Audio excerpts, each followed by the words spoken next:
Hello everyone, my name is Shiraz and welcome to my vlog. Today, mag-unbox tayo ng mga napamili ko sa GU and Donkey. So, kakagaling ko lang sa Osaka, Japan and sabi ko, hindi ako mag-shopping. Sabi ko, skincare lang pero wala. Hindi ko nasunod yung sinasabi ko. First, i-unbox muna natin yung napamili ko sa GU. Yung napamili ko around nasa 8,000 pesos. Tapos parang nasa 8 to 10 pieces na siya na damit. So, let's check it one by one. First is may nabili akong high socks. Hindi ko alam saan ko gagamitin. Pero mura lang to. Parang nasa, ayan, 490 yan lang pala siya. Ayan, high socks. Then, sunod, ito, pinakagusto ko sa lahat ng nabili ko is cardigan. Ano ba? Parang siyang, may mga, parang may mga sparkler. Hindi ko alam anong tawag. Basta parang may metallic something na makintab siya. Ito naman is 2,990 yen. Super ganda ng tela nito. And sana, nagsisisi ako kasi hindi ko binili yung kulay white tsaka brown. Yun lang. Tapos next is itong t-shirt, parang special edition, ganun. Around, this is 1,490 yen. And ganito yung design niya. Parang may nag-skateboard. Tapos ito yung likod niya. Yan yung likod. Diba? Ang ganda. Sobrang simple lang. And unisex siya, I guess. And next is this pants from GU. It's a wide leg pants. Kulay black. Actually, may ganito na akong pants. Pero kulay white and blue siya. So, this one is 2,990 yen. So, kung sa peso siya, nasa 1,100 pesos lang siya. And kung sa Pinas ka bibili, nasa, I think, around 2,000 pesos ang isang pants. And super ganda ng quality. And habang tumatanda ako, na-realize ko na mas maganda pala tignan talaga yung wide leg jeans kesa sa skinny jeans. Kasi nung bata ko, puro ko skinny jeans. Sobrang payat ko pa nun. And next is, ito yung pinakalas na dinampot ko eh. This skirt na may parang short sa loob. Skirt. Kulay ano to eh, navy blue, pero parang siyang black. This one is around 1,990 yen. Sobrang ganda. I think bagay ito dun sa high socks na binili ko. Pang winter. This last one is, ay hindi pa pala ito last. Leggings. May mga active wear na ako na nabili sa GU, pero shorts and sports bra. Wala akong leggings. Kailangan ko ng leggings para matuloy na ang aking gym era. Ito ba yan? And next ko na binili is parang siyang dupe ng Zara. Peacoat ba tawag doon? Ewan ko ano. Ito, super ganda niya. Color brown. Parang mocha brown. Ganda ng kulay. Ito naman yung pinakamahal pero nakasilan to. This is around 4,990 yen. Parang nasa 2K or less than 2K. And sana pala, binili ko yung nag-medium na ako kasi small yung kinuha ko. Pero super sakto lang naman yung size ng small sa akin kasi big size sila. Let's try. Yan, ayan. Ganyan siya. Tapos may hood pa siya nakasama. Yan, diba? May hood pa. Lamig na lamig! Suotin ko ito pag nag-New York ako. Ayun lang, di ba? Ang ganda. Sobrang ganda pa ng quality niya. Tsaka hindi siya mabigat. Ang ayoko pa naman sa mga coat is yung mabigat. Pero I know na quality to na hindi ko masyadong malamigin. Sana. Tapos next is this one. Ang tawag dito, parang half zip na sweater. This is 2,999 also. Unisex din to. This is size small. Super ganda din. Bali ito sa leggings. Or jeans. Or kahit ano. And yun lang yung napamili ko sa Gio. And moving on sa ating donkey haul. Ito talaga. Nabubulol ko sa donkey. Hindi ka talaga lalabas sa donkey na konti lang yung nagay. Ewan ko kung ako lang nagay.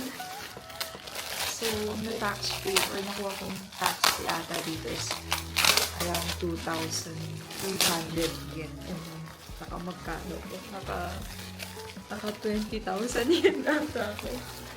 First, ito. Sobrang ganda nito. This is a clear contact lens and 30 pieces na siya. Ito siya. 30 pieces. So, total of 15 pair. Pero, this is a one-day contact lens lang. Nakalimutan ko na yung price pero parang nasa 1,000 plus yen lang siya. Sobrang sulit nito kasi na-realize ko na mas maganda pala gumamit ng contact lens na one day or 1 month lang para hindi siya yung sobrang dumi sa feeling. Super sulit itong nabili ko na to. And how I wish sana binili ko din yung colored contact lens from Olens naman. So, next time, at least may reason pa tayo para bumalik. Pero this one's super sulit nito. Next is this one. This one is from Anwa. The PDRN Plus Hyaluron. First time kong mag-try ng ganitong serum kasi I'm trying to build my skincare. Ngayon pa na mag-skincare. Kasi sobrang dry and sensitive na ng face ko and wala akong proper skincare. And nakita ko na this one is good for dry and sensitive skin. Sabi sa TikTok. Pero sana maganda siya. Mahal nito eh. Parang nasa 3,000 yen. May iba pa silang, may toner ito, may toner pads and moisturizer. Pero hindi kasi sila available sa Donkey. So, ito lang muna yung binili ko. Ito try ko siya. Sana hindi mag-react yung skin ko ng negative. Tapos, this one naman is the Dalva Spray. Etong yellow nila, gumagamit talaga ako nito. May nabili ako before sa, nung nag-Korea ako, dalawang bottle nito, pero 100 ml. Kasi parang naka-promo siya sa Olive Young na parang buy one, take one, is parehas 100 ml. Kaso sa Donkey, ang naabutan ko lang is 50 ml. So, binili ko na kasi hindi ko sure kung kailan ako magkaka-Korea ulit or Japan. Dahil paubos na din yung isa kong bottle. Parang bumili ako May, tas until now, hindi ko pa ubos yung pangalawang bottle. So, sobrang long-lasting niyang gamitin. And this one, yung pink naman, this is White Truffle Skin Calming. First time ko gamitin to. So, let's see if it's okay. Pero this one is a good buy. Try nito, I swear. Magbibigyan ka niya ng parang glowy skin. Nag-spray ako usually pag nasa flight. And next is Chubaki. Ito lang din talaga ang nasa listahan ko, pero ewan ko ba kung ano-ano yung nagdadampot ko. Tapos nakita ko sa pinakailalim na ng lagayan. Ang hinahanap ko kasi yung parang sa Fino lang, yung treatment mask ba yung naka-maliit na lagayan. Tas, or kaya yung naka-bottle nito. Pero ito na lang yung available, yung refill. So, kumuha na ako. Sabi nila mas maganda daw yung Chubaki. So, let's try. And next is this one. Johnson Baby Lotion na Bright Lotion Jasmine and White Lily. Kasi super, super dry ng skin ko. As in, parang siyang nagka-crack na. And nalaman ko na I have eczema. So, hindi pa tayo kapag-check up about my eczema, yung proper check-up. Naalala ko, nag-visit ako ng derma clinic, pero may binigay na reseta, tapos hindi ko binili. Tapos nawala ko na yung reseta. So, baka mas makakalma to ng skin ko. Let's try. Dapat yung purple yung bibilin ko, pero pinigilan ko yung sarili ko. Wag purple. Tapos next naman is this Toriden Solid in Lip Essence. Nakita ko lang dito sa TikTok. Para siyang lip balm. Sabi maganda. So, let's try. And, ito, bumili din ako ng mouthwash. May mouthwash spray kasi ako. So, plano ko, pag naubos yun, i-refill ko na lang. Pero, hindi ganun yung purpose ng alam ko. Pero wala lang. Bumili ko lang. Next naman, is this one. Hand cream. My favorite hand cream from Japan. Super lightweight niya sa kamay and hindi siya malagkit. Walang lagkit feeling as in. And parang siyang unscented lang. Super ganda nito. Tapos, I also bought vitamins and collagen. This one. Vitamin C and the collagen. Ito ata, parang per day is 6 tablets and this one is 2 tablets per day. Sabi magandang combination daw to. Pero before, na-try ko na to. Kaso hindi ko sinusunod yung prescribed na tablet na kailangan inumin. So, maybe this time to try ko. Dahil tagdalawa naman yung binili ko. And next is this one. Hindi ko alam ano to eh. Pero lagi yung nakikita sa TikTok. So, na-try ko talaga. Parang siyang candy. Grapes ba to? I'm not sure kung grapes to. And syempre, walang kamatayang cup noodles from Japan. Super sarap nito. As in, yung noodles nito parang ganito talaga. Makapal yung noodles. I mean, madami yung noodles. So, sarap nito seafood. And the last one, ito puro I mean, skincare pa pala dito. Ito. May binili din akong collagen night wrapping mask from Medicube. It comes with a spatula. Basta ganun. Parang brush na spatula. Ito nakita ko lang din sa TikTok. So, para pag sa gabi maglalagay ka din, pwede mo na siyang i-peel off after 20 minutes or kinabukasan na. Tapos it will give you a very glowing skin. So, this is a night care. Like night mask. So, plan ko to gamitin after flight kasi as in, super dry talaga ng face ko after flight. In flight and after flight. The next one is this one. Spray siya parang sore throat. Parang sore throat spray, ganun. Kasi nung pagdating ko sa Japan, sobrang sakit ng lalamunan ko kasi siguro dahil sa lamig, tas puyat, ganun. Tas may ininom ako na vitamin C from 7-Eleven and kinabukasan talagang gumaan yung pakiramdam ko. Tas ito, binili ko lang just in case sumakit ulit yung lalamunan ko.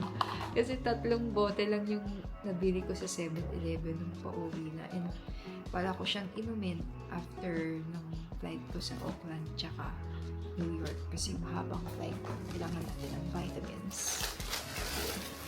The next one is this matcha. First time ko matry itong brand na to. Hindi ko na nga siya na-translate kung anong brand to. Kasi yung usual na binibili ko na isang brand. I forgot yung name.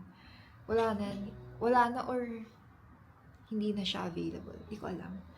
Pero ito na lang yung naabutan ko. Kasi maliit na donkey lang yung napuntahan ko sa may Osaka Station. Kasi di ba sa Osaka Station may mall doon. Parang pagpasok from yung sakay ng mga shuttle, may donkey sa left, sa right. Yun. Ito lang yung naabutan ko. So, bumili na ako ng 2. And ito ata yung pinakamura. So, inuha ko na. Yung masarap. I love matcha. So, next is mga chocolate. Bumili ako ng KitKat na matcha. KitKat na Sakura. I haven't tried this before. And dark chocolate. Yes, pang balance, di ba? Dark chocolate. And next naman is milk chocolate ulit. Ito is from Meiji, macadamia and almond. I think I haven't tried this one before. So, hindi ko masarap to. Lahat naman ng chocolate ko masarap. Tapos naghahanap ako ng Royce kaso wala akong makita. Meron sa airport pero tinamad na kasi akong maghanap na. And then, ito ang pambansang pasalubong from Japan. This is Alfort mini chocolate. This one is chocolate flavor, strawberry, and this one is matcha and white. This is vanilla white. Try ko naman na lahat ito maliban dito sa matcha. So, let's try. And ayun lang ang aking Osaka haul. Thank you for watching. Bye!